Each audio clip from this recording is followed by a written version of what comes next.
Hi, Scruffy. How you doing? Wow, coming in. Kind of a nice day today.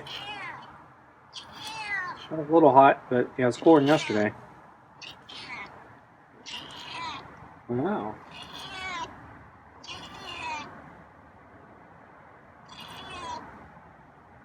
Sticking out my finger. Yep. Maybe Scruffy would touch my finger. So what was it? Jackson Galaxy calls it the Michelangelo. Didn't work.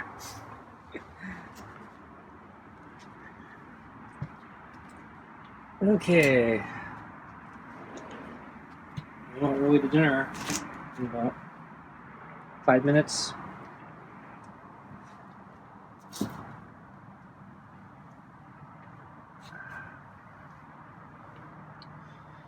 So I'm gonna get the glove on and sit in the chair.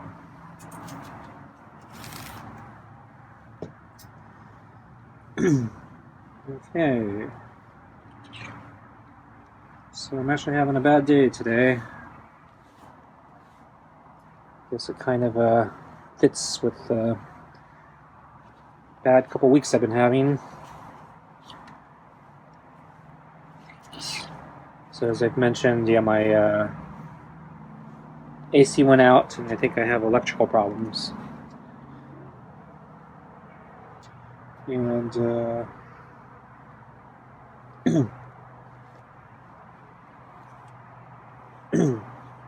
electrician is supposed to come tomorrow morning, bright and early. I get up for that. But anyway, today I decided I was going to go for another bike ride. So yesterday I went in the morning, it was late morning, so about lunchtime, and it was too hot. So I went early because the forecast was warning me it was going to get a lot worse in the afternoon, and it would never cool down as cool as it still was in the late morning. But it turned out to be hotter than the forecast predicted. But then, yeah, it actually turned out the afternoon was even hotter, so it was actually still probably the right move. So today I got up early again and decided I was going to try to do a morning thing again, although it wasn't going to be as hot as yesterday. But since once again the forecast is saying the morning's still going to be a lot cooler than the afternoon, it's not going to cool down that much in the afternoon. And because yesterday it got hotter than the forecast anticipated, I thought that was a threat again today. And I had a moment, or I had the flexibility today to go early again. So I said, okay, I'm going to go early. And long story short is, yeah, I had some mechanical problems. So my shifter wasn't working quite right on the rear gears. And so on my final hill climb ascent to the top, I'm still using my detour route. But anyway, I stopped a little short on the climb. It was basically, I noticed that my shifter was no longer going into the biggest gear, so it was making my climb harder. And then on top of that, my gears are slipping, so sometimes when I put enough stress on the pedals, the gear would slip into the lower one and make it even worse. So I decided I would stop and try to make some adjustments. So I keep a little emergency toolkit in my backpack. So, very simple tools to make very simple adjustments. So I was hoping I could just twist a couple screws and it would realign the shifters correctly. But But after a couple attempts, I wasn't making any progress. So I finally took a deeper look at my shifter cable, and I noticed it seemed really, really loose. And so I tugged on it a little bit, and then discovered it basically came out of my shifter near the handlebars. So the wire that goes into the shifter that you use your thumb to change gears, the whole wire came out. And so basically, yeah, I couldn't shift anymore. It was completely broken. And so I was trying to figure out if it was possible I could get it back in or get it fixed. And yeah, there was a multitude of problems. So there's like a protective sheath on the cable, and it pulled through the sheath and I couldn't get it back through. But even if I could, I didn't see how I could get that back into the shifter and secure it. A couple people were nice. They were also on bikes, and they stopped to see if I needed assistance. So that was really nice of them. The first guy, he said he wasn't able to help because he wasn't really familiar with the problem and didn't have. And I think he said I probably didn't even have the tools, even if he, which is probably true. And then the second guy who pulled over eventually, he said, because it came out of the shifter. He thinks it basically, I'm not going to be able to fix it. He says something similar has happened to him. He said, I think inside his shifter the cables got all frayed and screwed up, and eventually they just severed, and it wasn't able to fix it. He had to basically buy a new shifter. So this is the shifter I got replaced, I think at the beginning of the year.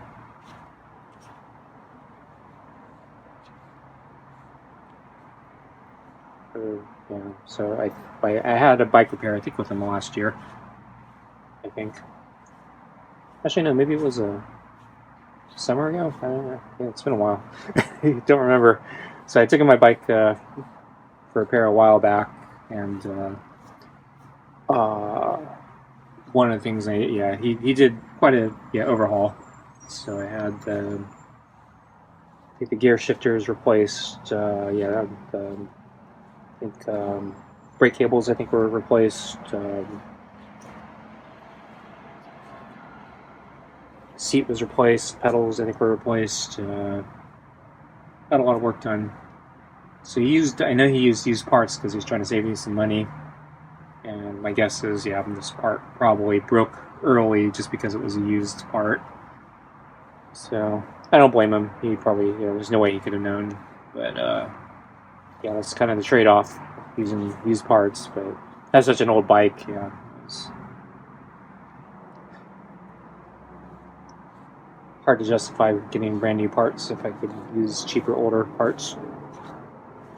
So anyway, I was fortunate that since my route is going there, it's mostly uphill, and then coming back it's downhill flat.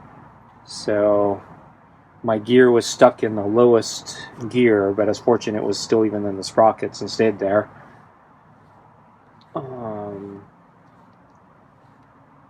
So I was at least able to bike home, and in the lowest gear, because I could kind of manage, because most of the terrain is downhill or flat. There's like only a little bit of uphill, but my front gears actually still worked. So you're not supposed to use the small gear in the front and the big gear in the back because it stretches your chain. But my bike is so old, it probably doesn't matter at this point.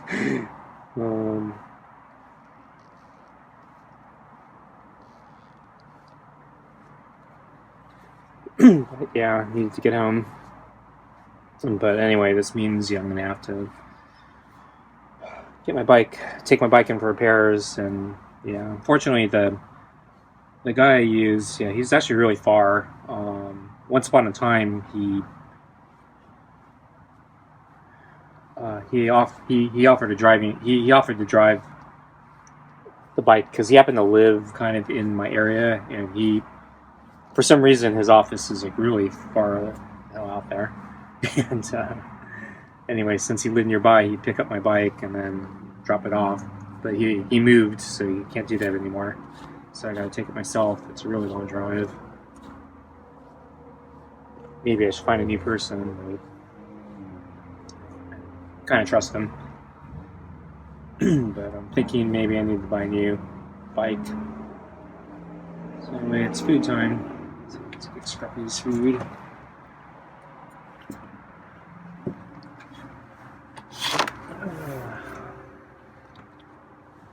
Use the brush. Okay. Thought Scruffy was going to avoid it. He looked up. It's usually not a good sign when he looks up and backs away.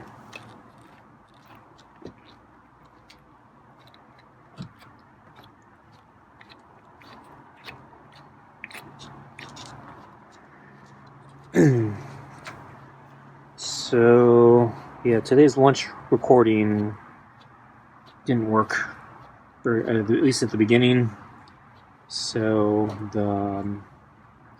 for some reason, yeah, the recording didn't start. I thought I started it, but I guess not, or something. It stopped. Maybe it stopped immediately or something. So anyway, I lost probably the first, I don't know, 5 minutes. Actually, no, it's probably less. Well, I lost basically the door encounter and the first parts of pets. I'm done. So, I think, yeah, we were in the middle of pets when I discovered it. And, so yeah, so tonight's video, I'm probably just going to keep talking tonight since I lost so much video. But also I use the clock timer on the camera to figure out, how deep we're into something. So I also use it to gauge like when to feed Scruffy after pets. And because I didn't have the camera going, I actually lost track of how long pets have been going on. And so after a while, Scruffy pulled away and then walked over to the plate. So I think he was telling me he wants his food. So feed me now. Although he's actually been doing that, I think, the past few days, but he would do it actually very early in pets. And like maybe at the very beginning, or yeah, at the very beginning. So yeah, I kind of forced him to do more pets because historically he's antisocial at lunch, and so I've been trying to force the pets issue to try to get him a little more friendly during all encounters, not just dinner. Because he's more cooperative at dinner than he is at lunch in general. But anyway, yeah, since I didn't know what time it was, I figured his internal clock probably went off saying, this has gone on too long, I need food. So after he did that, got him his food.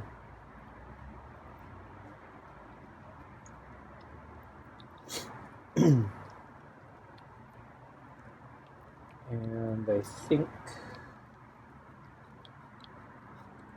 oh yeah, so yeah, towards the end of lunch, he wasn't finishing all the kibble, so I tried moving the balls. I moved 3 of the 4 balls, and there's still a good amount of kibble in there. So after he started chowing down on the remaining kibble, I actually started getting a little worried because I was worried he might scarf and barf. In hindsight, I was thinking maybe I should have left 2 balls in there. I think the reason he left with the 4 balls were too difficult for him, and he didn't want to put up with it. So he said, screw this, I know when you leave, you're going to leave me all the food anyway without the balls, so I don't have to stay here. But I was hoping, moving a couple of the balls, he would come back, and he did. Then after he was done, I think I was checking the camera, trying to figure out how much footage I lost, so I was out here a little longer than usual, not cleaning up. And then Scruffy actually came back at the very, very end, because I was sitting here for so long, and I think he was waiting for me to leave to check the plate for more food, like he usually expects. But because he ate it all, there wasn't any more food this time. So I went in, and I don't think I filmed it, but yeah, I think he was disappointed there was no kibble on the plate. But he ended up taking another drink of water after that, so that was probably good for him.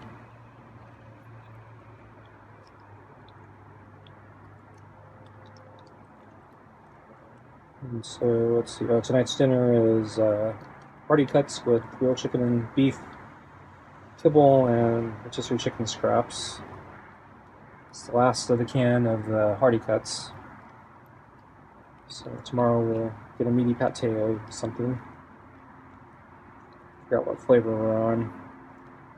I think it'll be the super supper. Maybe. I think, yeah, the last one was real ocean whitefish, so I'll probably be super supper.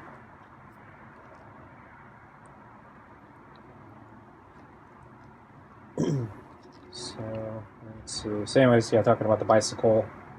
So last time I was there, we talked about a possibility of me buying a used bike off of him. He has a surplus of bikes in his storage room. I guess he sells them. And my bike's really old, and it has a lot of sentimental value, so I'm going to keep it. But I was thinking, yeah, maybe it's time I start looking at getting a new bike. I've been thinking about this for a couple of years now. I was thinking maybe I'd buy a new bicycle completely. They're really expensive. And I was actually surprised that he gave me a couple prices, and they were, I think he was saying, the ones he showed me, I think were $250, $300, which is actually much cheaper than I was thinking, because I know a new bicycle can cost thousands, and I would like to get a good one. And then the other problem for me is my interests are a little less popular, I guess is the right term. So I'm not a pure mountain biker, so the mainstream mountain bikes are not really for me. But I'm not a road biker or a racer, so those bikes are out.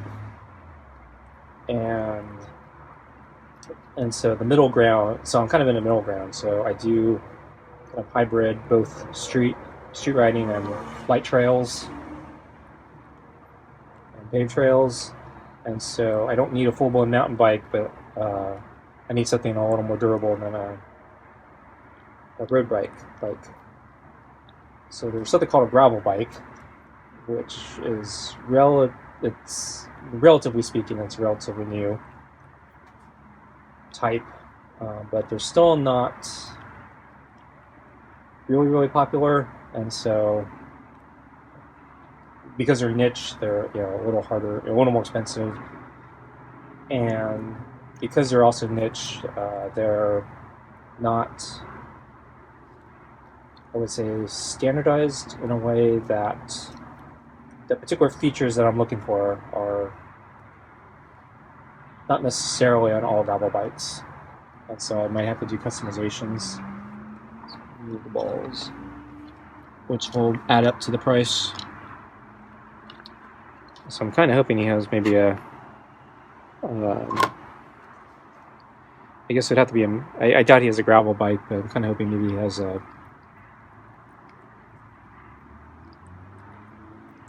maybe an older mountain bike, one that's not so fancy, one that's not hardcore, because I don't do any of the off-road stuff, so I don't need all the shock absorbers and all the crazy stuff that they do now. There's actually a breed of mountain bikes called hardtails where they just have one shock absorber, but the truth is I don't need any.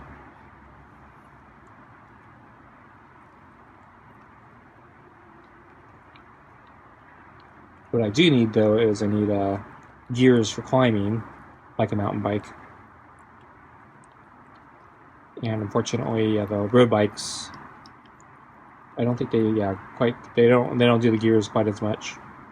And then of course the tires are more fragile, so they don't do the trails quite as well either. So that gravel bike's kind of in the middle.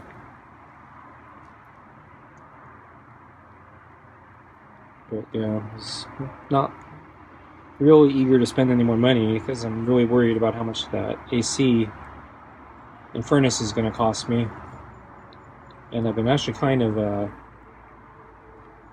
so for some reason in my head I have this rule of 3 been floating in my head, saying, you know, when things go bad, it's usually in like 3s. And so I've been kind of waiting for that third shoe to drop.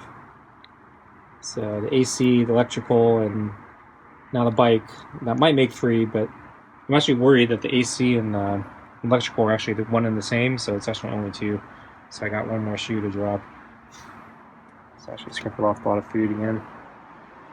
Okay, folks, I'm going to leave the food out for Scruffy food. It's going to leave. I'm going to leave the food and we'll come back. Thanks for watching. See you next time. Bye. Being impatient, huh?